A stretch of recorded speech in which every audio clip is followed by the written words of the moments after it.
ادھر آ جاؤ اس سیٹ پہ، یہ تو میں کھڑا ہوں گا تو اکثر جگہ پہ آپ کو تنگ کروں گا، وہ والی سیٹ پہ چلے جائیں گے تو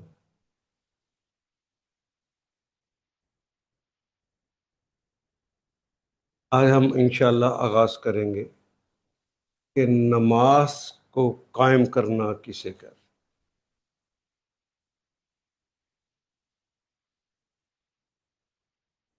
نماز ہے کیا؟ نماز تو اللہ کے ساتھ راز و نیاز کرنا ہو۔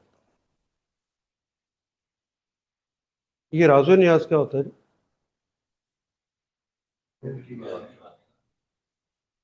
نئے نئے ਵਿਆਹ ہویا ہوئے تے بیوی دے نال جڑے چپ چپ کر کے گلاں کردے ہو نا، وہ راز و نیاز۔ اس کے اندر محبت کا ہونا ضروری ہے، محبت کے بغیر راز و نیاز ہوتا ہی نہیں، محبوب سے صرف ہوتا ہے۔ تو نماز جسے ہم کہتے ہیں وہ تو محبوب سے باتیں کرنے کا نام ہے،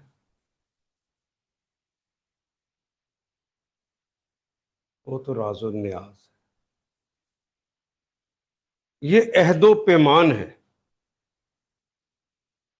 اللہ کے ساتھ عہد کرنا، میثاق باندھنا،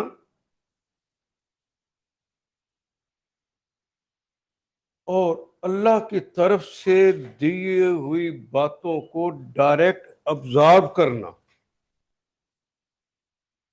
نماز اس چیز کا نام۔ قرآن حکیم میں اول تا آخر جہاں اس نماز کا تذکرہ کیا جو مسلمانوں پہ فرض کر دی گئی، 5 نمازیں امت پر فرض ہیں، سرکار دو عالم صلی اللہ علیہ وسلم پر 6 نمازیں فرض ہیں، 5 امت پر۔ یہ جو 5 نمازیں پڑھنے کا حکم آیا ہے، فرد واحد کو بھی کہا ہے عثمان،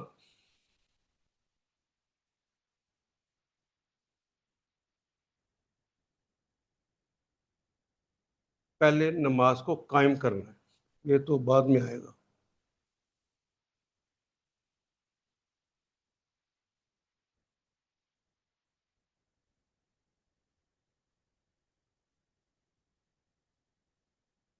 نہیں، قرآن حکیم کی آیات ہیں، اقیم الصلاۃ، نماز کو قائم کرو، یقیمون الصلاۃ، وہ نماز کو قائم کرتے ہیں، تقیمون الصلاۃ، تم نماز کو قائم کرو۔ فرد واحد کو بھی کہا ہے اقیم الصلاۃ لدلوک الشمس الی غسق اللیل، تم نماز کو قائم کرو۔ عورتوں کو بھی کہا ہے تو اقمن الصلاۃ، نماز کو قائم کرو۔ نماز تو قائم کرنے کے لیے ہے، پڑھنے کے لیے نہیں۔ ابھی آپ ہوں یا ہمارے علماء ہوں، ان کی زبان پہ کلمہ کیا ہے؟ نماز پڑھو۔ اگر نماز پڑھنی ہوتی تو اللہ کیا کہتے؟ صلو الصلاۃ، اقم الصلاۃ نہ کہتے۔ ہاں، پورے قرآن حکیم میں ایک جگہ ایسی ہے، کیوں جی پھر نہیں آئیں؟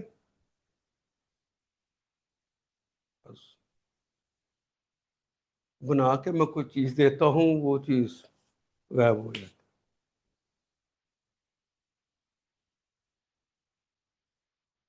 نہیں نہیں، یہ تو بات کی چیز ہے۔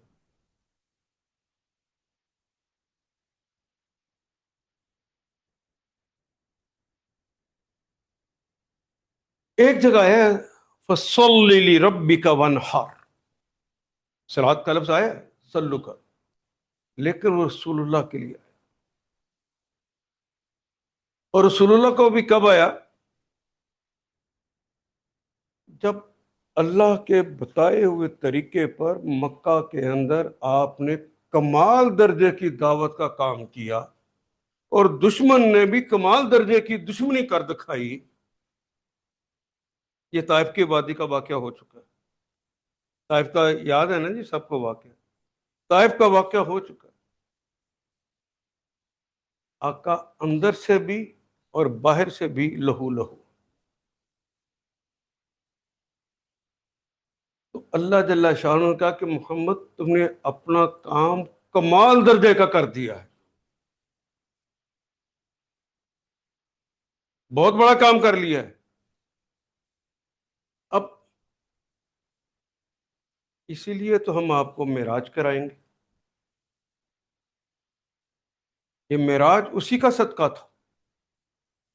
یہ جو معراج کرائی گئی ہے، یہ جو جنت اور دوزخ دکھائی گئی ہے، جو اتنا بڑا مقام دیا گیا ہے، وہ مقام دیا ہی اس لیے گیا ہے کہ دعوت کا کام آپ نے مخالفتوں کے باوجود کمال درجے کا کر دیا۔ یہ بات کہہ کے میں رکوں، پوچھوں؟ آج آپ آئے ہیں، اتنی اہم بات ہے نماز، وہ اپنی اولاد کو سکھانی چاہیے کہ نہیں چاہیے کہ کیا اس میں ہم اللہ سے باتیں کریں؟ اس کے آداب کیا ہیں؟ آپ کے ارد گرد رہنے والے نمازی، انہیں بھی نہیں آتا تک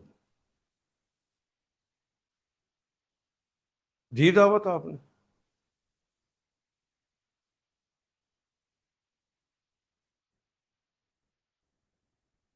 اس کے بغیر امت پر رحم ہو جائے اور اللہ اپنی امت یہ مان لے کہ ناممکن۔ اس وقت بھی نہیں ماننا تھا، آج بھی نہیں مانے۔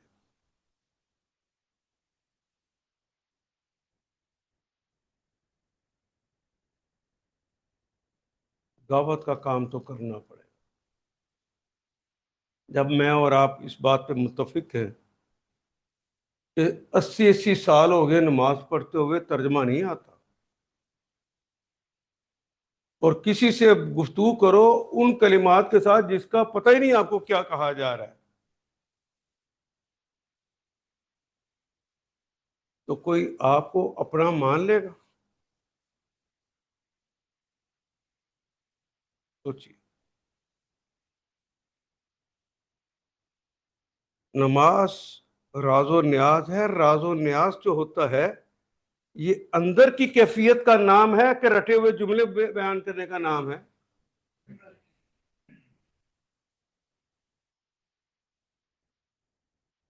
تو آپ کو تو پتہ ہی نہیں کہ کہا کیا ہے، تو انر سیلف کیسے شامل ہو جائے گا؟ ناممکن۔ اس لیے اب جو رجحان چل رہا ہے وہ یہ ہے کہ نماز بھی پڑھنی ہے، تو کاروبار ہے، وہ جس طرح کاروبار لوگ کرتے ہیں ہمیں کاروبار ویسا کرنا چاہیے، اور نماز جس طرح پڑھتے ہیں اس طرح نماز پڑھ لینی چاہیے۔ آپ رکوع اور سجود کرتے، نماز کے اثرات مرتب نہیں ہوتے۔ نماز آپ کے اندر کریکٹر بلڈنگ نہیں کرتا۔ ایک ہی وجہ ہے، نہ محبت ہے اللہ سے، بے سوچے سمجھے کچھ رسوم ہیں جو ادا کرتے ہیں۔ مثال کے طور پہ ہمارے ہاں مسلمانوں کا تہوار ہے نا عید، روزے رکھے پھر عید آئی۔ جس نے کوئی روزہ بھی نہ رکھا ہو اور عید والے دن بھی ساتھ خوشی منانے کے لیے شراب پیتا ہو، اللہ کے قریب ہو گیا، عمل تو کر رہا ہے، عید کی خوشی منا رہا ہے، اسے پتہ ہی نہیں ہے کہ یہ عید ہے کیا، یہ عید کیوں مناتے ہیں۔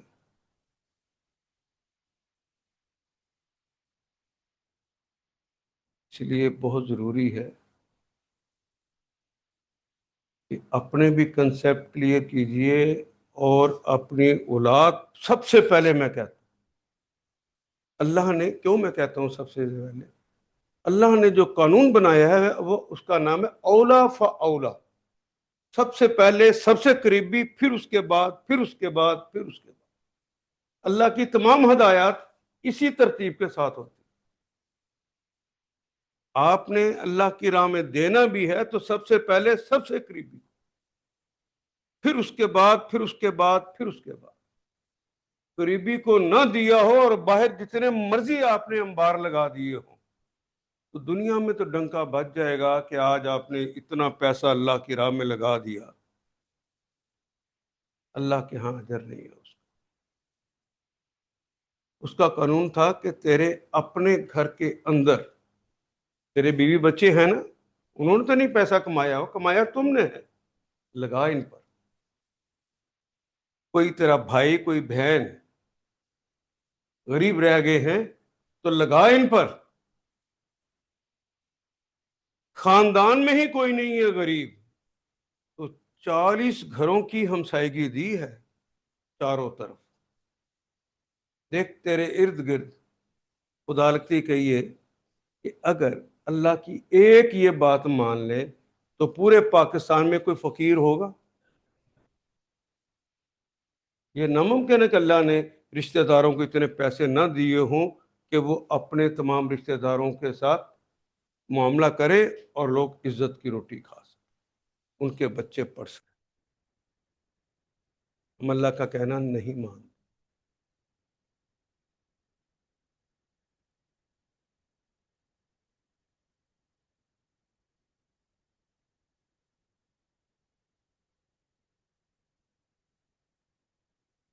تو قرآن حکیم میں نے عرض کیا کہ ہر جگہ پہ کلمہ ہی یہ ہے کہ نماز کو قائم کرو، نماز کو قائم کرنا۔ تو نماز کو قائم کرنے سے مراد کیا ہے؟ تو اہل علم نے 2 باتیں بتائی۔ پہلی بات یہ کہ نماز کو اس کے وقت پر پڑھنا۔ یہ وقت پر پڑھنا بھی کیا ہے؟ اللہ جل شانہ نے محمد رسول اللہ کے حضور صحابہ کی موجودگی میں اپنے فرشتے کو بھیجا،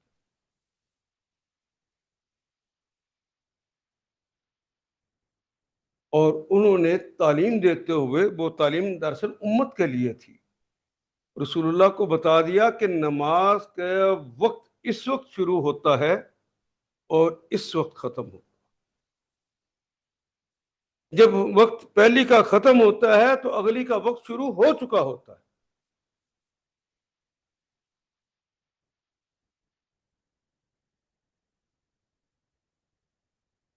اور اللہ نے کہا کتاب موقوت علیکم، نماز کو وقت مقررہ پر پڑھو۔ اب پورا قرآن حکیم پڑھ لیجئے، ایگزیکٹ وقت تو کہیں نہیں بتایا ہوا سب نمازوں کا۔ حدیث جبریل جو ابھی میں سنا رہا تھا، جب حضرت جبریل کے ذریعے ہی یہ میسج دیا، آپ نے رسول اللہ صلی اللہ علیہ وسلم کے ساتھ ایک دن آ کے اس وقت نماز پڑھی جب زوال کا وقت ختم ہوا، تو اس وقت نماز پڑھی۔ دوسرے دن ظہر ہی کی نماز حضرت جبریل امین نے آ کے رسول اللہ صلی اللہ علیہ وسلم کے ساتھ پڑھی، اس وقت پڑھی جب اگر کوئی چیز زمین پر گاڑ دی جائے سیدھی تو اپنا سایہ دینا شروع کر دی۔ یہ رسول اللہ نے خود سکھایا ہے کہ زمین میں اگر چھڑی آپ نے سیدھی متوازی گاڑ دی ہے تو اگر اس نے اپنا سایہ نہیں دیا تو سمجھ لیجئے کہ یہ زوال کا وقت، اس وقت نماز نہیں پڑھے۔ جب یہ سایہ دینا شروع کر دے دوسری سمت پر تو نماز کا وقت ہو گیا ہے۔ مثال کے طور پہ آج کل 12:01 ہے شاید، ظہر کا وقت شروع ہو گیا، کیونکہ چھڑی اپنا سایہ دے دیتی۔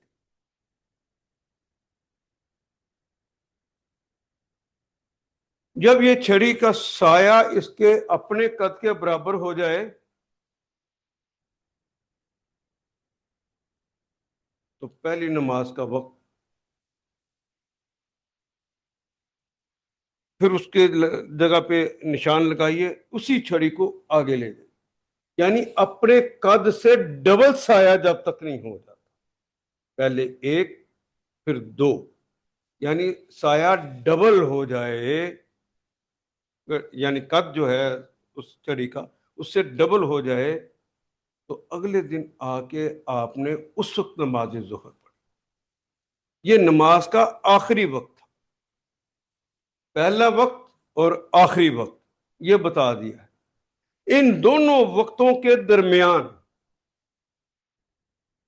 اہل بستی مختلف کام کرتے ہیں، کوئی تجارت پیشہ ہیں، کوئی ملازمت پیشہ ہیں، کوئی مختلف کاموں میں مصروف ہیں، تو ان کی مصروفیت کے اعتبار سے اگر بستی کے لوگ جو وقت بھی طے کر لیں، جو وقت بھی طے کر لیں، وہ وقت مقررہ ہے۔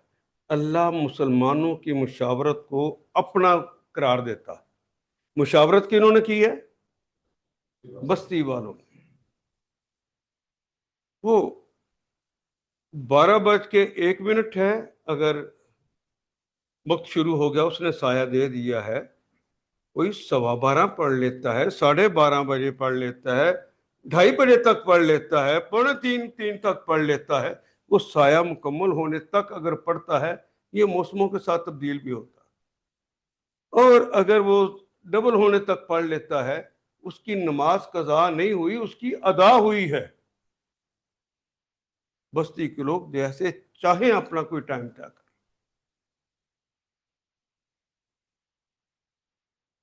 اور ہم نے بنا دیا یہ بریلویوں کا وقت ہے، یہ دیوبندیوں کا وقت ہے، یہ مسلمانوں کا وقت کس نے بتایا؟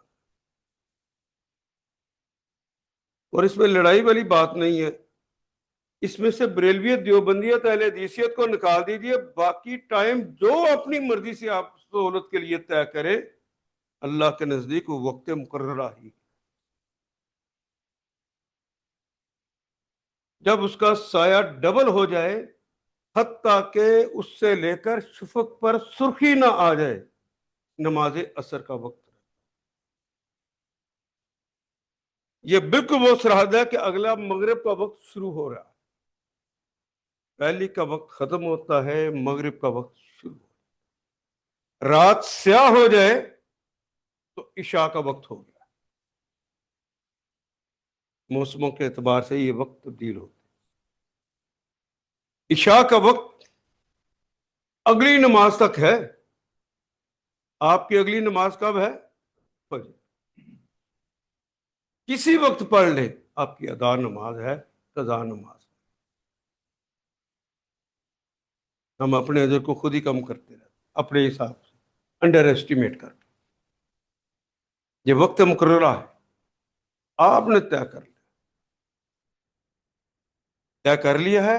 اس وقت تک رسول اللہ نے، حدیث جبریل نے بتا دیا کہ یہ وقت اللہ کی طرف سے آئے، ان دونوں کے درمیان کسی وقت بھی نماز پڑھ لو، وہ ادا۔ نماز تو یہ وقت مقررہ ہے، بس یہ مشاورت، لیکن مشاورت ہونی چاہیے، مشاورت کے ساتھ طے کریں۔ دوسرا اہل علم نے بتایا کہ نماز کو اس کے مقام پر پڑھنا۔ فجر جب رات اور صبح کے نور کے درمیان لائن نظر آ جاتی ہے صبح کے وقت، اب تو ہم رہتے ہیں نا گھروں کے اندر، چھت پر بھی نہیں سوتے، اس لیے ہمیں ان کا تجربہ نہیں ہوتا۔ آج جس وقت اذان ہو رہی ہوتی ہے نا، 3:33 جو ہیں آج، وہ فجر کا وقت شروع ہو گیا۔ آپ اسے 3:40 پر پڑھ لیں، 3:50 پہ پڑھ لیں، آپ 4 بجے پڑھ لیں، 4:30 بجے پڑھ لیں، آپ 4:45 تک جو وقت آگے زوال کا شروع نہیں ہو جاتا اس وقت تک آپ جس وقت بھی پڑھیں گے، شرط یہ ہے کہ بستی کے لوگ طے کر لیں فجر کا وقت رہے گا۔ اور یہ نہیں کہ اس وقت تک پھر ختم ہو گیا، ہاں نہ یہ درمیان میں روکا گیا، زوال کے وقت کوئی نماز نہیں پڑھنی۔ جب زوال کا وقت ختم ہو جائے، آپ نے اشراق پڑھ لی ہے، تو اس کے بعد پھر ظہر تک وہ وقت رہتا، جب تک کہ زوال کا وقت شروع نہیں ہو۔ یہ ایک پورا چین ہے۔ اسی طرح آپ نے نماز، کوئی پابندیاں نہیں ہے۔ فرقہ ہوتا ہے کوئی مسلمانوں میں؟ مجھے آواز ہی نہیں آئی۔ اگر فرقہ نہیں ہے، وَلَا تَفَرَّقُوا کا حکم موجود ہے، تو فرقوں کے حوالے سے ٹائم طے نہیں ہوگا، لوگوں کی ضرورت کے حوالے سے ٹائم طے ہوگا، ان کی مشاورت ہوگی، جو ٹائم طے کر لیں مسجد میں اسی وقت نماز ہو۔ دوسرا اہل علم نے بتایا کہ نماز کو اس کے مقام پر پڑھنا۔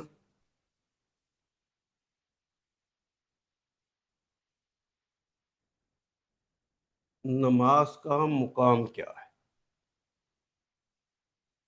جب ہم نماز کا کلمہ استعمال کرتے ہیں تو اس سے مراد ہے 2 فرض جو فجر کے پڑھے جاتے ہیں، 4 فرض جو ظہر کے پڑھے جاتے ہیں، 4 فرض جو عصر کے پڑھے جاتے ہیں، 3 فرض جو مغرب کے پڑھے جاتے ہیں، اور جو 4 فرض عشاء کے۔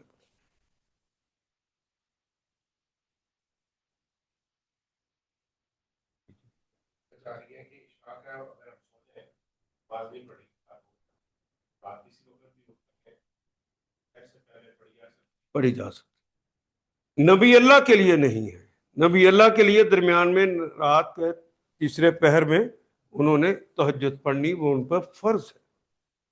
اگلی فرض نماز تک پچھلی نماز کا وقت رہتا۔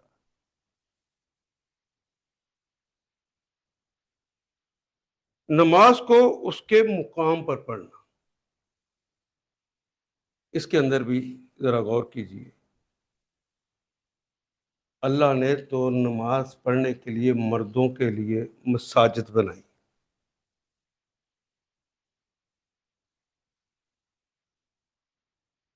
گھروں میں یہ 2 فرض، 4 فرض، 4 فرض، 3 فرض اور 4 فرض جو میں نے ابھی تذکرہ کیا ہے، یہ گھروں میں نہیں پڑھے جا سکتے،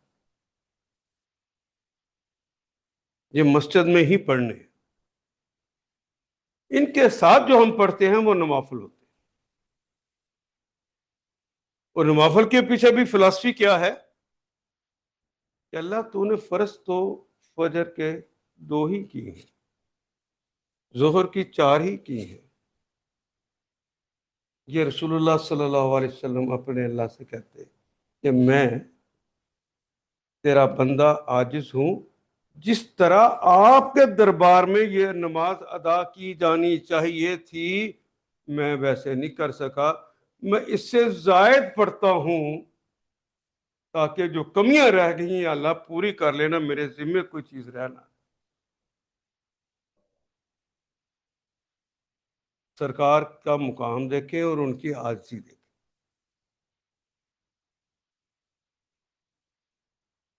یہ جو ہم اس سے 4 فرضوں سے زائد جو پڑھتے ہیں، یا 2 فرضوں یا 3 فرضوں سے زائد پڑھتے ہیں، یہ وہ ہیں جو کہ زائد عن الاصل، نفل کی تعریف یہ ہے زائد عن الاصل، اصل سے زائد، اصل وہی ہیں جو اللہ نے پوچھنا ہے، آپ اس کو مکمل کرنے کے لیے تاکہ اجر میں کہیں کمی نہ رہ جائے، انسان ہونے کے ناطے غلطیاں ہوتی ہیں، کوئی کمی نہ رہ گئی ہو تو اور نماز پڑھ لی رب کو راضی کرنے کے لیے، آپ کی نماز مکمل ہو جائے۔ اس کو نوافل کہتے ہیں، وہ نوافل جو رسول اللہ صلی اللہ علیہ وسلم نے اپنی زندگی میں کبھی چھوڑے ہی نہیں۔ آج ہم ان کو سنت کہتے ہیں، تو اس کے اندر تواتر رہا۔ وہ نوافل جو کبھی پڑھے، جو کبھی چھوڑ دیے، ان کو آج بھی ہم نوافل ہی کہتے ہیں۔ اور وہ نوافل جو آپ نے زندگی میں کبھی نہیں چھوڑے، ان کے بارے میں بھی حضور صلی اللہ علیہ وسلم نے بعض جگہ تاکید فرما دی کہ یہ نوافل ضرور پڑھ لیا کرو۔ ہم انہیں آج سنت مؤکدہ کہتے ہیں۔ مثال کے طور پہ فجر سے پہلے کی جو 2 رکعتیں پڑھتے ہیں تو نوافل، لیکن ایک تو حضور نے زندگی بھر کبھی چھوڑے نہیں، دوسرا انہوں نے تاکید فرما دی کہ یہ 2 رکعتیں پہلے ضرور پڑھ لیا۔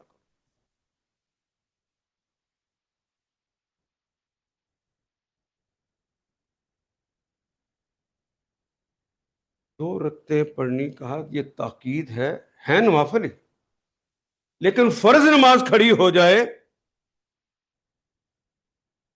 یہ زائد عن الاصل ہے۔ اصل نماز کھڑی ہو جائے تو پھر اصل نماز ہی پڑھنی ہے۔ ان کو جب سورج طلوع ہو جانے کے بعد حضور کی زبان میں سوا نیزے پہ آ جائے، یعنی جب زوال کا وقت ختم ہو جائے اس کے بعد پڑھ لیجئے، کیونکہ درمیان میں ایک اور موقع آ گیا کہ اس وقت نماز نہیں پڑھنی، اس وقت نہ پڑھیں، اس کے بعد پڑھیں، اس لیے کہ رسول اللہ صلی اللہ علیہ وسلم نے کہا کہ ضرور پڑھو تو پڑھ لیجیے۔ اسی طرح ظہر کے اندر بھی 4 رکعتیں شروع والی ہیں نوافل ہی ہیں، اس کی حیثیت نفل کی، لیکن حضور ضرور پڑھتے تھے۔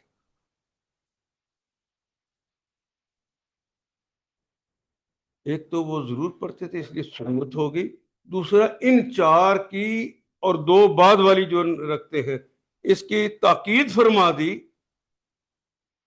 اگلے جو 2 نفل پڑھتے ہیں ہم وہ بھی ہیں نوافل ہی، حضور نے کبھی پڑھے اور کبھی نہ پڑھے، کبھی پڑھے کبھی نہ پڑھے، انہیں آج بھی ہم نفل کریں، ان کو اسی ترتیب کے ساتھ ہم نے پڑھا۔ اسی طرح نماز عصر کی نماز جو ہے وہ نوافل ہی ہے، لیکن حضور نے نہیں چھوڑے، تاکید بھی نہیں فرمائی، لیکن چھوڑے کبھی نہیں، تو ہم انہیں 4 سنن پہلے پڑھتے، یہ وہ 4 نوافل ہیں، کیونکہ چھوڑے نہیں ہیں اس لیے ہم انہیں سنت کہتے ہیں۔ اس طرح عشاء کے بھی 4، عشاء کے بعد جو 4 فرض پڑھتے ہیں اس کے بعد جو 2 نوافل حضور پڑھتے تھے وہ بھی کبھی نہیں چھوڑے تھے، اس لیے ہم انہیں 2 سنتیں اس کے بعد پڑھتے، پھر 2 نفل پڑھتے، عشاء کی نماز مکمل۔ یہ جو وطر ہے یہ عشاء کی نماز کا حصہ نہیں، وطر عشاء کی نماز کا حصہ نہیں ہے۔ یہ جو قیام اللیل کرنا ہے نبی کے لیے فرض تھا، صحابہ محبت میں آ کے کبھی پیچھے کھڑے ہو کر بھی اس کو ادا کرتے تھے، اور اللہ سے تعلق کو بڑھانے کا ایک زینہ ہے، جو بڑھانا چاہے پھر وہ تہجد پڑھے۔ تہجد کے نوافل جو ہوتے ہیں وہ 2 پڑھ لیجئے، 4 پڑھ لیجئے، 6 پڑھ لیجئے، 8 پڑھ لیجئے، حضور نے میکسیمم 8 ہی پڑھے، کیونکہ نبی محترم صلی اللہ علیہ وسلم تلاوت لمبی کرتے تھے،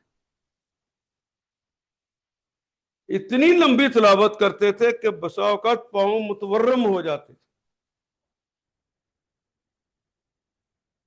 اور عام آدمی کے تو بس کا روگ ہی نہیں تھا۔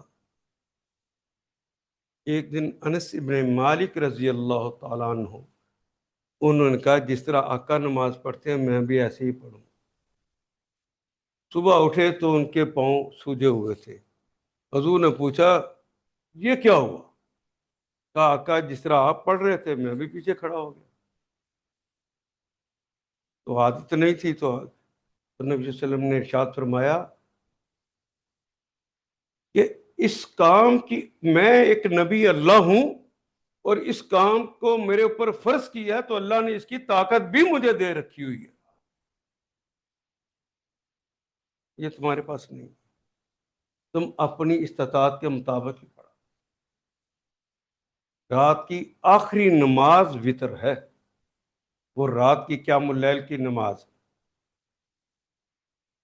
تو صحابہ نے کہا یا رسول اللہ، نیند توڑ کے نماز پڑھنا وہ آپ پہ فرض ہے، وہ تو ٹھیک ہے، ہم نے نفل کے طور پر اگر پڑھنا ہے تو یہ مشکل ہو جاتی ہے۔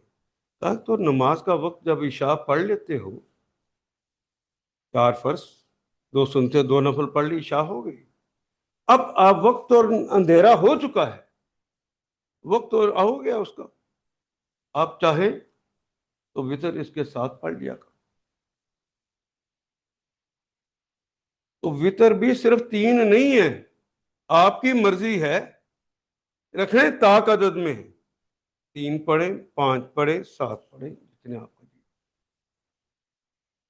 یہ تعلق کو بڑھانے کے زینے ہیں، رسمیں نہیں ہیں، یہ محبت سے بڑھتی ہیں چیزیں، رسوم سے نہیں، اس کو بڑھائیے۔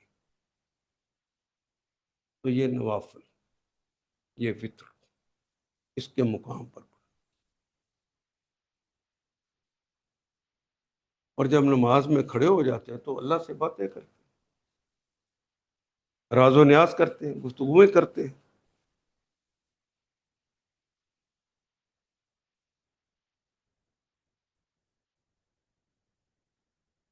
نیکسٹ دیکھیں آپ نے کون سی بنائی ہوئی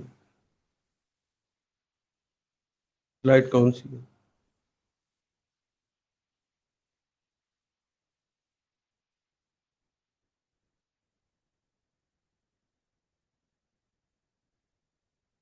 سلائڈس کو آپ بے ترتیب ہو گئی سارے۔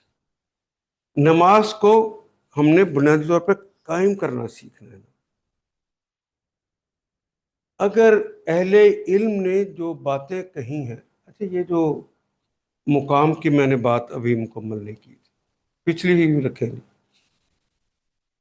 وہ بات ابھی مکمل نہیں ہوئی تھی۔ مردوں کے لیے مسجد ہے، عورتوں کے لیے نہیں ہے، منع نہیں ہے، افضل نہیں ہے۔ شروع میں عورتیں بھی مردوں کے پیچھے آ کے نماز پڑھا کرتی، جب 5 ہجری میں پردے کے احکام نازل ہو گئے تو آپ نے کہا کہ عورتوں کے لیے اللہ نے حکم دے دیا وہ گھروں میں نماز، فرض نماز عورتوں نے کہاں پڑھنی ہے جی؟ گھر میں پڑھ۔ اور ابی داؤد کی ایک حدیث ہے جس میں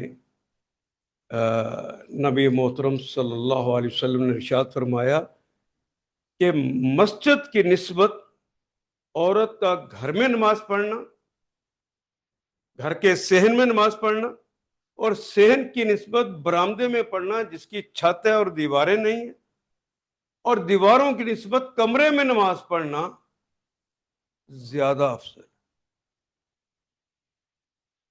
تو جب اللہ کے حضور جانا ہو تو زیادہ افضل کے لیے جانا چاہیے کہ کم افضل کے لیے؟ تو عورتوں کو کہاں نماز پڑھنی چاہیے؟ اپنے گھر میں۔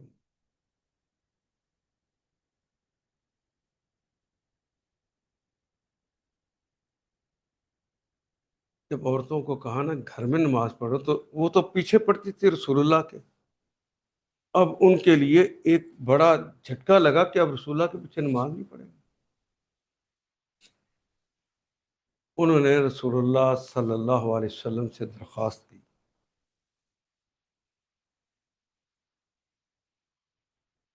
کہ ہم گھر میں پڑھ لیں گی، لیکن رسول اللہ کے پیچھے نماز پڑھنے کے اجر سے تو نہ محروم کریں، آپ کے پیچھے نماز پڑھیں۔ آپ نے، کیونکہ مسجد تھی اس طرح کی، ایک زمین ہے خالی ریت ہے، اوپر بانس وغیرہ لگا کے کوئی پودے لگا کے تو چھپر بنا ہوا ہے، بس یہی مسجد ہے۔ تو آپ نے کہا کہ نماز کے لیے اب نیا نظام بنا دیا کہ نبی کے پیچھے نماز پڑھنا ہے تو آؤ ضرور پڑھو۔ اگلے حصے میں آگے کا مرد پڑھیں گے، درمیان میں بچے کھڑے ہوں گے، ایک فاصلہ کر دیا، بچوں کے پیچھے خواتین کھڑی ہوں، اور کہا کہ نماز پڑھنے کا تم نے کہا کہ نبی کے پیچھے پڑھنے ہیں تو میں اسے روک نہیں سکتا، تو نبی کے پیچھے جب میں سلام پھیر دوں تو آپ کی نماز تو مکمل ہوگی نا، مسجد میں نہیں بیٹھنا، فوراً نکل جانا۔ صحابہ کو کہا کہ جب تک، کیونکہ پردے کیا کام آگے، جب تک میں اجازت نہ دوں تم نے بیٹھ کے تسبیحات کرنی ہے، ذکر کرنا ہے، کوئی اٹھ کر ادھر ادھر یا آگے پیچھے دیکھنے کی اجازت نہیں۔ حضور صلی اللہ علیہ وسلم خود اپنے جائے نماز پر رخ تبدیل کرتے، تھوڑا سا دائیں طرف بدل جاتے تاکہ عورتوں کو دیکھ لیں کہ چلی گئی ہیں کہ نہیں چلی۔ جب عورتیں چلی جاتی تو آپ لوگوں کو اجازت دیتے کہ آپ بھی اٹھ کے اپنے باقی جو نوافل ادا کرنے ہیں وہ کر لی۔ پردے کا کتنا اہتمام ہے، اس وقت چھپر تھا اور کچھ تھا ہی نہیں۔ اب عورتیں رسول اللہ نہیں ہیں تو آج کے دور میں عورتوں نے اپنے گھر میں ہی نماز پڑھی۔ ہاں، جمعے والے دن اگر امام صاحب بہت اہم کوئی خطبہ دیتے ہیں، ان کو قرآن پڑھاتے ہیں، حدیث سکھاتے ہیں، حضور کی باتیں سناتے ہیں، وہ جو گھروں کے اندر عموماً نہیں سیکھی جا سکتی، وہ سیکھنے کے لیے جمعے کو خطبے کے لیے جائیں تو علم کا حصول چونکہ فرض ہے تو جہاں علم ملے گا وہیں جانا ہے، تو وہ جا سکتی ہیں اور وہاں پہ گئی ہوئی ہیں، اس شرط کے ساتھ کہ ان کے پردے کا اہتمام ہو، ان کے لیے الگ بیٹھنے کی جگہ ہو، سننے کے لیے جگہ ہو، تو وہاں گئی ہوئی ہیں تو فرض نماز کا وقت ہو گیا تو ان کے ساتھ وہ پڑھ لیں، پردے کا اہتمام ہو تو۔ ویسے اور جو مرد حضرات گھر میں نماز پڑھ لیتے ہیں، بخاری کی حدیث ہے کہ نبی اکرم صلی اللہ علیہ وسلم نے ارشاد فرمایا کہ میرا جی چاہتا ہے کہ آج میں نماز پڑھانے کے لیے کسی اور کو مقرر کر دوں اور ان کے گھروں میں چلے جاؤں جو اپنے گھروں میں نمازیں ادا کر رہے ہیں، اور میں ان کے گھروں کو آگ لگا دوں۔ اور پھر ارشاد فرمایا اگر گھروں میں بوڑھوں، کمزوروں، اپاہجوں کے اور عورتوں کے جل جانے کا ڈر نہ ہوتا تو میں یہ آگ لگا دیتا۔ حضور کی ناراضگی دیکھیے، مسجد جماعتیں ہو گئی ہوں، ان کی کرنا جان، حکم ہی ہے کہ آپ نے فرض نماز کہاں پڑھنی ہے، جماعت کے ساتھ پڑھنے کا صرف 25 درجے اجر زیادہ ہے، 25 اور ایک حدیث کے مطابق 27 درجے، وہ اجر زیادہ ہے جماعت کے ساتھ پڑھنے، لیکن پڑھنی کہاں پر ہے؟ ہاں، ہم بھی بڑے عجیب ہیں، کبھی تو فرض گھر پڑھ رہے ہوتے ہیں اور کبھی مسجد میں ہی نوافل ادا کر رہے ہوتے ہیں۔ وہ نوافل ادا کرنے کے لیے حضور نے کہا یہ گھر آ کے کرنا، جب تم گھر میں آؤ گے تو تمہاری اولاد تمہیں دیکھے گی، تمہاری بیوی دیکھے گی، اس کے اوپر اس نماز کے اثرات مرتب ہو، اور جو نیا بچہ پیدا ہوتا ہے اس کو اللہ کچھ باتیں سکھا کر دنیا میں بھیجتا ہے۔ مثال کے طور پہ آپ گھر کے اندر جائے نماز بچھائیں، ماں بچھائے، بہن بچھائے، ابو بچھائیں، کوئی بھائی بچھائے، جو چھوٹا بچہ ہے جو 2.5 سال کا ہے، ابھی 2.75 3 3.5 سال تک، وہ سب سے پہلے آ کے آپ کے آگے کھڑا ہو جاتا، ایسے نہیں ہوتا، وہ رب سکھا کے بھی۔ یہ ودیت کیا ہوا ہے اندر. وہ آپ نماز پڑھتے ہیں، وہ آپ کے آگے آگے کھڑے ہو جاتے، دو کام کرتا ہے. ایک قیام کرتا ہے، اگر وہ اس باپ کو دیکھتا ہے تو باپ اگر جہاں ہاتھ باندھے ہوئے ہیں وہ وہاں باندھ. اس نے ماں کو دیکھا ہے تو وہ وہیں ہاتھ باندھے گا جہاں ماں نے ہاتھ باندھا. دوسرا کام سجدہ کرتا، درمیان میں نہیں کرتا. اب آپ کے ذمہ ہے کہ ہم نے اس کو نماز کی طرف لے آئے ہیں، باقی باتیں تم نے اسے سکھا. تو گھر میں یہ نوافل پڑھیں گے تو تبھی وہ ذوق پیدا ہوگا نا گھر میں. آج وہ ذوق گھر کے اندر سے اٹھ گیا. نو مولود تو آج بھی گھر کے اندر ماں کے آگے وہ اس طرح کھڑا ہو جاتا ہے، لیکن اس میں آپ کا کوئی کردار نہیں. اس لیے بے راہ روی پڑ گئی. وہ کردار ادا کرنا ہے. باقی نوافل وہ دو ہی پڑھے کم از کم، لیکن گھر آ کے ان بچوں کے سامنے پڑھنے ضرور، تاکہ ان کی تربیت ہو.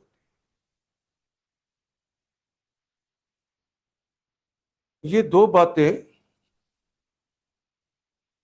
اہل علم نے بتائی تھیں کہ نماز کو اس کے وقت پر پڑھ لیا جائے، نماز کو اس کے مقام پر پڑھ لیا جائے تو نماز قائم ہو جاتی.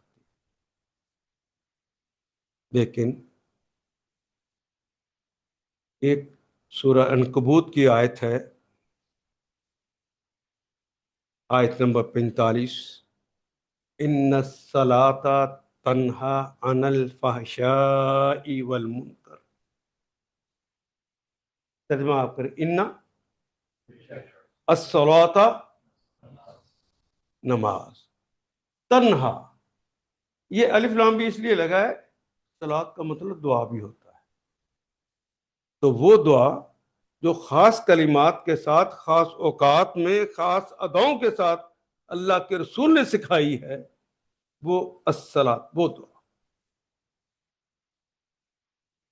ان الصلاۃ تنہا، منع کر دیتی ہے، روک دیتی ہے، ان سے فحشائی، بے حیائی کے کاموں سے بے شک نماز روک دیتی. والمنکر، منکر کہتے ہیں برائی کے کام. بے حیائی سے اور برائی کے کاموں سے بے شک نماز روک دیتی. اللہ کا کہا ہوا غلط ہو سکتا ہے جی؟ ایسا وہ ہو ہی نہیں سکتا. اور وہ بھی اپنی کتاب میں اللہ لکھ دے. لیکن ہم دیکھتے ہیں کہ بندہ 5 وقت نماز بھی پڑھتا ہے اور بڑے خشوع و خضوع سے پڑھ رہا ہوتا ہے، اور اس نے کنڈا بھی لگایا ہوا ہے. کنڈا سمجھتے؟ بجلی چوری کرنے کے لیے.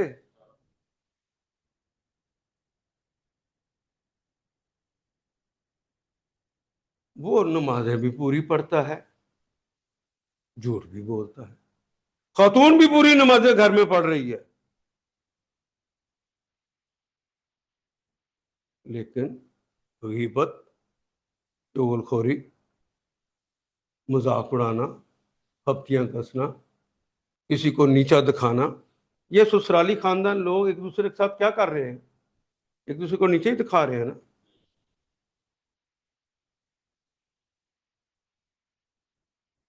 اگر آپ اپنے چچا تایا ماموں پھپھو کو نہیں ملنے جاتے تو اللہ نے تو کہا ہے یہ رحم کے رشتے نے ملو. نہیں نہ ملتے، برا کام کرتے. یہ جو طائفیں بھی بیٹھی ہوئی ہیں، مسلمان ہیں کہ نہیں؟ میں آپ کو غلط نظریے نے جو بنا دیا ہے، آپ کو بتاؤں کہ یہ جنہیں ہم طوائفیں کہتے ہیں نا، یہ تہجد گزار بھی ہوتے.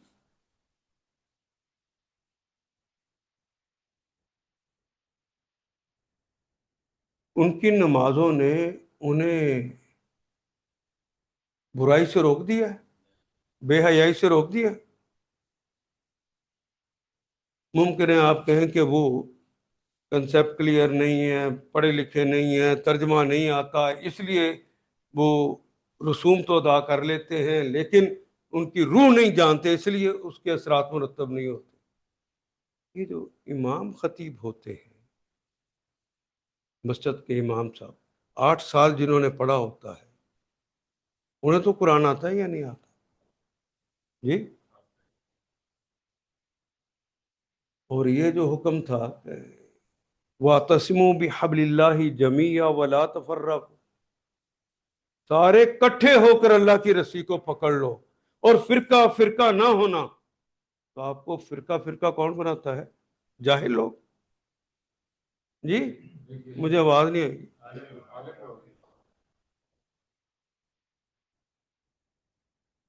یہ دو چیزیں کر لینے سے نماز برائی سے، بے حیائی سے نہیں روکتی، ممکن ہی نہیں ہے کہ روک دے۔ ہاں، ایک تیسری چیز ضرور ہے، تلاش کرنے پہ پتہ چلا کہ نبی محترم صلی اللہ علیہ وسلم نے اس نماز کو کہا الصلاۃ معراج المومنین، لے آئے، الصلاۃ معراج المومنین، نماز مومن کی معراج۔ معراج کا ہمیں یہ تو پتا کہ چھریاں پٹاخے چلانے میں، ہاں کیوں نہیں پتا، مجھے تو سارا ہی پتا۔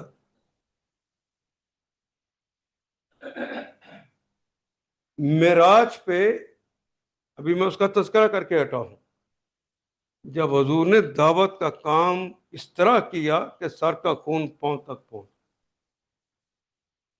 سجدے میں گئے ہیں، عقبہ بن ابی معیط آتا ہے اور اونٹ کی اوجری لے کر آتا ہے، وہ اوپر رکھ دیتا۔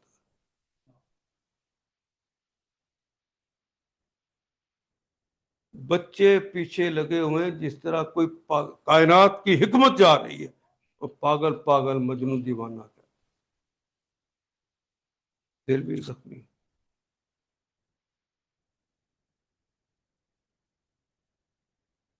اللہ نے معراج کروائی۔ معراج کیا ہے؟ اس دنیا سے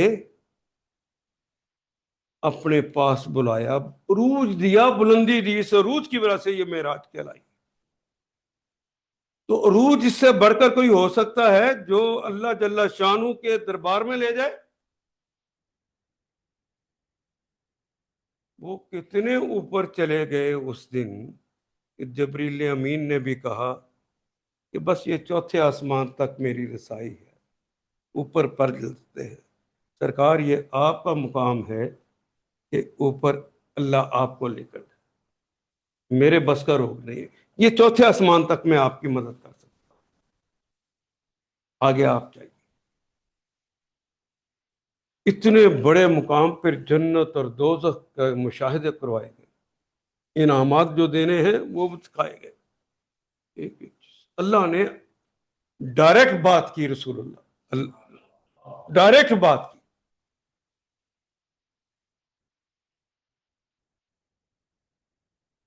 دو باتیں ملی تھی، ایک عروج ملا تھا،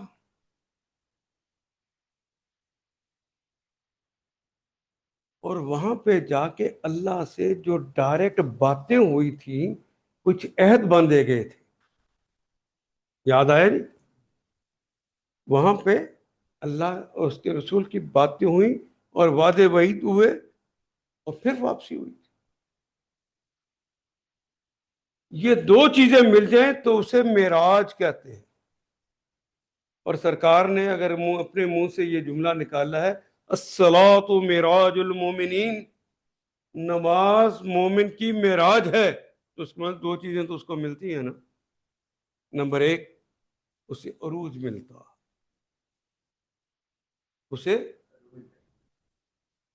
حضور صلی اللہ علیہ وسلم بھی دربار الہی میں گئے تھے، ہم نے اس کو عروج ماننا تھا، آپ بھی جو اللہ اکبر کہہ کے نماز میں داخل ہوتے ہیں کس کے دربار میں پہنچتے ہیں؟ اللہ کے۔ اس لیے یہ معراج ہے۔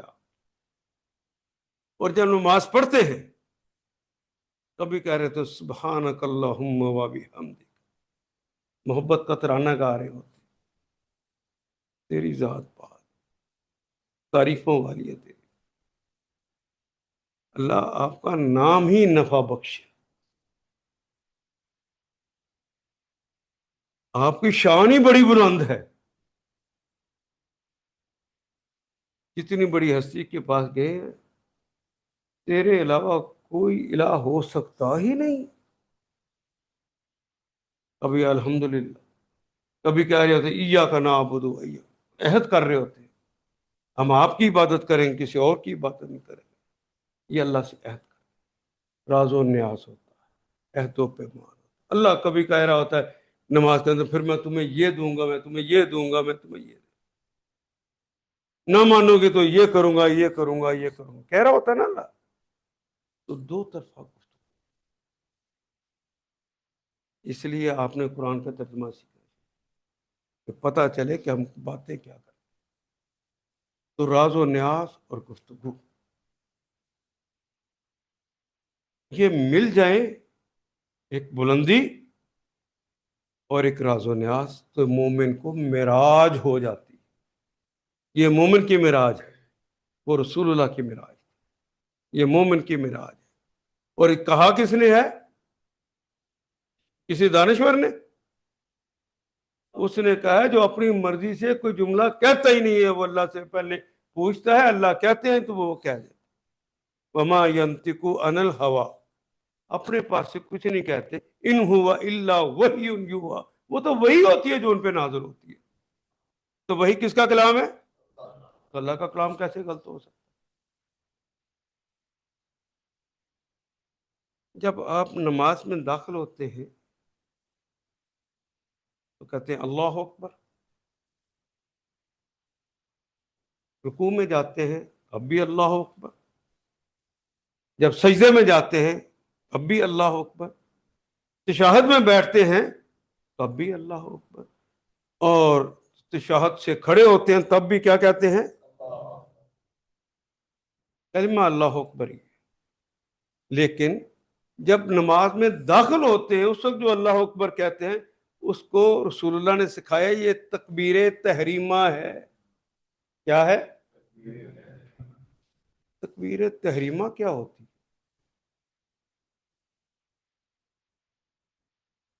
حرم کا نام تو سنا ہے نا؟ حرمت اردو کا کلمہ ہے۔ ایک جست کے ساتھ جب اللہ اکبر کہتے ہیں تو مومن جست لگاتے ہی حرمتوں والے علاقے میں داخل ہو جاتا۔ وہ دربار الہی سے بڑھ کر کوئی حرمتوں والا علاقہ ہے؟ معراج ہے نا، حضور بھی دربار الہی میں گئے تھے، مومن بھی دربار الہی میں چلا۔ اس لیے پہلی تکبیر کو تکبیر تحریمہ کہتے ہیں اللہ اکبر ہی ہیں بعد میں بھی، لیکن اسے تکبیر تحریمہ نہیں کہتے۔ حرمتوں والے علاقے میں داخل ہونے کے لیے جو جست لگائی جاتی ہے، وہ جو براق پہ بیٹھ کے جو پہنچتے ہیں، وہ تکبیر تحریمہ۔ اس کے دربار میں چلے گئے۔ اب تصور کیجئے کہ آپ دربار الہی میں آ گئے ہیں، اب کیفیت آپ کی وہی رہے گی کہ بدل جائے گی؟ یہی نہیں تو بدلتی نہیں، یہی تو بدلتی نہیں۔ اب کوئی بندہ تکبیر تحریمہ کہہ کے دربار الہی میں چلا جائے گا، اپنی معراج کو پہنچے گا، راز و نیاز کرے گا، عہد و پیمان کرے گا، یہ جو عہد و پیمان کیے ہوئے اگلی نماز تک عمل کی دنیا میں اگر اس پر انسان قائم ہے اس کی نماز قائم ہے، اگر اس پر قائم نہیں رہا تو اس کی نماز بھی قائم۔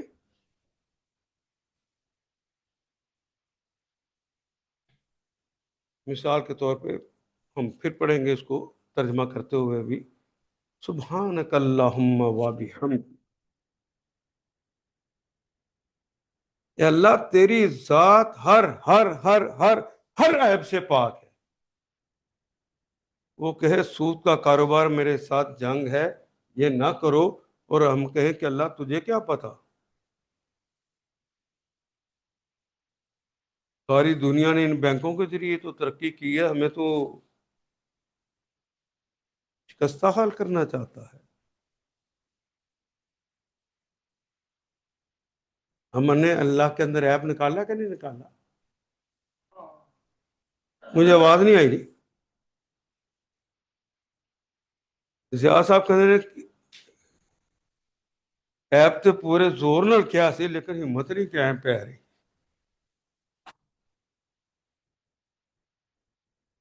اتھے بھی نہیں ہمت پائے گی، قیامت کے روز بھی ہمت نہیں رہے گی، لیکن جب اللہ حکم دے گا تم تو نہیں بولو گے، اللہ حکم دے گا کہ زبان بتا، کیا کیفیت تھی تمہاری اس وقت، تو زبان بتائی گی۔ زبان کی جرت ہے کہ نہ بولے؟ تمہارے اعضاء بولیں گے، آپ کہیں گے یہ ظلم میں نے نہیں کیا، تو ہاتھ کہے گا نہیں کیا تھا، بولیں گے ہاتھ۔ رسول اللہ صلی اللہ علیہ وسلم نے خود مارے کھا کھا کر صحابہ کو اپنے سامنے شہید ہوتے دیکھ دیکھ کر مدینے کی اسلامی مملکت بنائی، اس کو پورا اللہ کی طرف سے دیا وہ قانون دے دیا۔ یہ بات یہاں تک میں ٹھیک کہہ رہا ہوں جی؟ اور ہم نے کہا 47 سے لے کر آج تک اللہ تیرا قانون اس قابل نہیں ہے، تیرا قانون اس قابل نہیں ہے کہ اس کو ہم امپلیمنٹ کریں۔ 47 سے لے کر اسی لیے نہیں نہ کیا، اچھا قانون جس کو سمجھا وہ کر لیا، اور جس کو اچھا نہیں سمجھا، اور آپ نے تو اسلام کے پورے قانون ملکی لیول پر رد کر دی۔ تو زبان سے کہیں کہ آپ کی ذات پاک ہے، اور عمل میں کہیں کہ اس دور میں قابل عمل نہیں ہے، ہوگی اس زمانے میں کہیں۔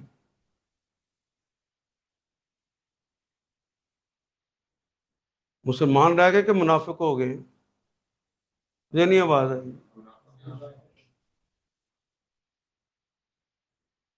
نماز قائم رہ گئی؟ اللہ نے کہا کونوا مع الصادقین، سچوں کا ساتھ دے دو۔ آپ کہتے ہیں کہ پتہ تو ہے کہ کون کون سچا ہے اور کون جھوٹا ہے، آپ اتنے بیوقوف بھی نہیں ہوتے، اتنے سچوں کا ساتھ دیتے ہیں۔ نماز قائم رہ گئی؟ صبر کرو، صبر کرتے؟ سوچیے ذرا، ہم تو 2 دفعہ اپنے ہی بچے کو کہہ لینا نماز پڑھ نماز پڑھ نماز، تو پیار کرنے والی ماں بھی کیا دیتی ہے مگرو لے نہیں پڑھتا تھا نہ پڑھ، جھوٹ کہہ رہا ہوں میں؟ صبر ہے؟ تیرا بیٹا تیری بیٹی جہنم جا رہی،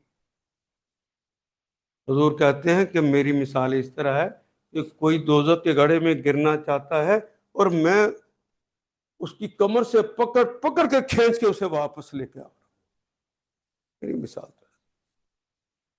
ہم اس رسول کے ماننے والے اپنے بچے کو کہہ دیتے مگرو لے، تو جانے جہنم میں تھے، بلکہ اوپر سے یہ بھی کہہ دیتے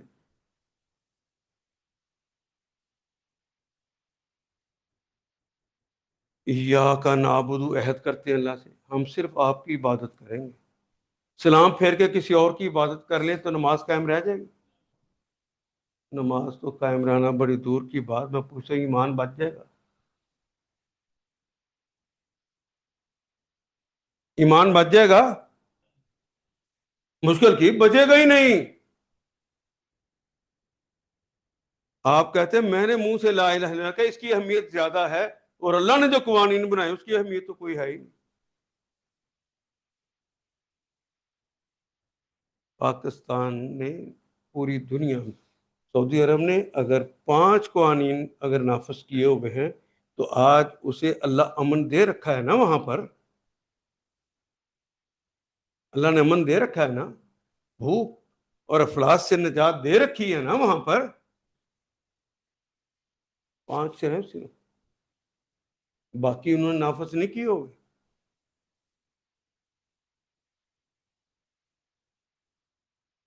کوئی ایک ملک ایسا نہیں ہے، ایک ملک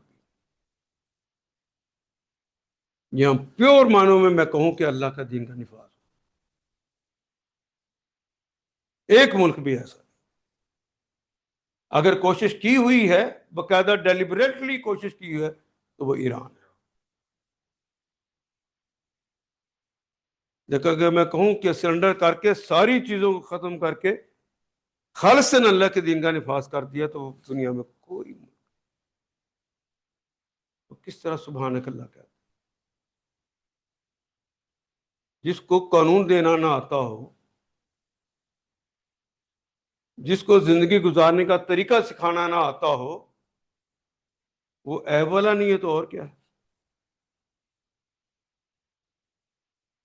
جو باتیں نماز میں کہنی ہے، پہلی 2 نمازیں بھی، دو، وہ نماز کو اس کے وقت پر پڑھنا، نماز کو اس کے اوقات میں پڑھنا، نماز کو اس کے مقام پر پڑھنا، اور جتنی باتیں اللہ سے نماز کے دوران کرتے ہیں اس پر قائم رہنے کا نام ہے نماز کا قائم رہنا. اگر اس سے آپ نماز سلام پھیر کے اس کے برعکس کام کرتے ہیں تو آپ کی نماز اسی وقت ڈھہ گئی، قائم نہیں. جی اگلی ہے. ہوں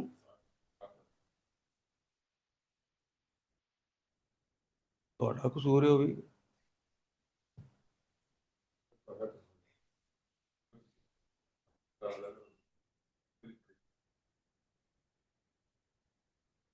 یہ بات جو میں آپ کو بتا رہا ہوں آج،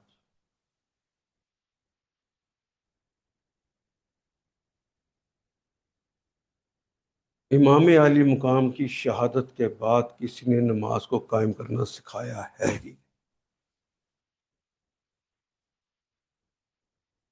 جس جس نے سنائی ہے، کہا بھی ہے، تو اس کی بات طوطی کے نکار خانے میں کیا حیثیت ہوتی ہے. اس نے کہا ہے تو لوگوں نے توجہ نہیں دی، اپنی اپنی باتوں کے اوپر اور اپنی اپنی رائے، یا جس کو انہوں نے اہل عقل مان لیا ہے اس کی باتوں کو مان کے زندگی گزارتے ہیں. اللہ اس کے رسول نمازیں بھی پڑھتے. عمل کی دنیا میں اسلام کو سمجھا یہ فارغ. اللہ کو وہ طریقے نہیں بتانے آتے جن طریقوں سے یہ دنیا جنت نظیر بن جائے.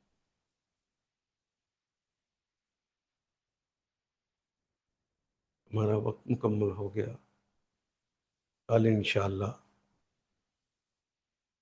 نماز کا آغاز پہلے کلمے سے کریں گے، دیکھتے جائیں گے کہ اس میں اللہ نے ہمیں کیا کہا ہے جس کے اوپر میں نے قائم رہنا. تو آپ اپنی زندگیوں کے اندر اس کی خوشبو پائیں گے. اللہ آپ کے بہت قریب خود ہونا چاہتا ہے. آپ ایسے اعمال کر کے اسے اپنے آپ سے دور نہ کریں، قربت اختیار کریں. دعا کے ساتھ کلاس کو مکمل کرتے ہیں. میں اس دعا کے ساتھ اور اس خواہش کے ساتھ کہ اگر آپ کہیں دعوت کا کام آپ کریں گے تو میں کرسیاں اور بڑھا سکتا ہوں. بڑھاؤں کہ نہ بڑھاؤں؟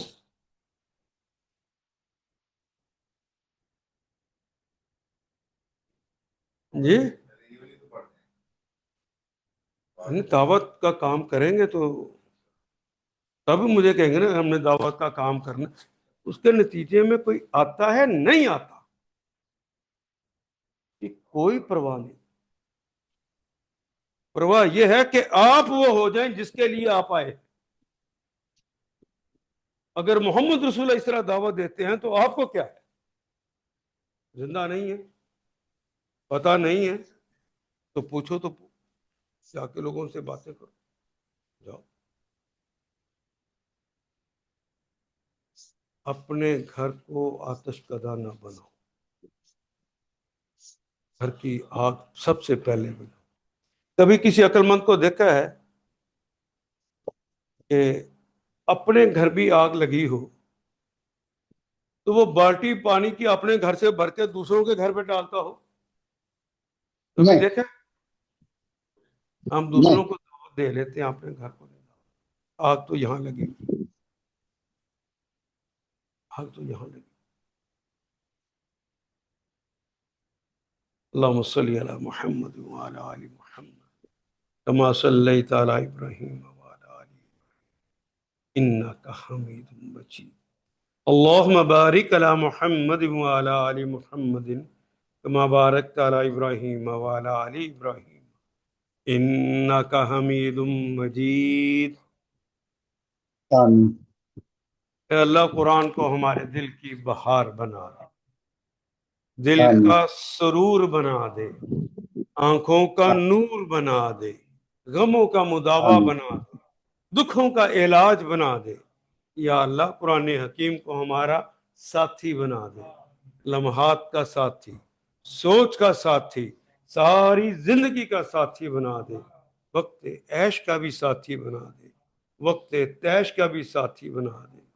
یا اللہ قرآن حکیم کو ہمارے لیے شفا بنا دے، اور قرآن حکیم کو ہمارے لیے شفاعت کرنے والا بنا دے. وصلی اللہ تعالی علی خیر خلق محمد وعلی آلہ واصحابہ اجمعین برحمتک یا ارحم الراحمین.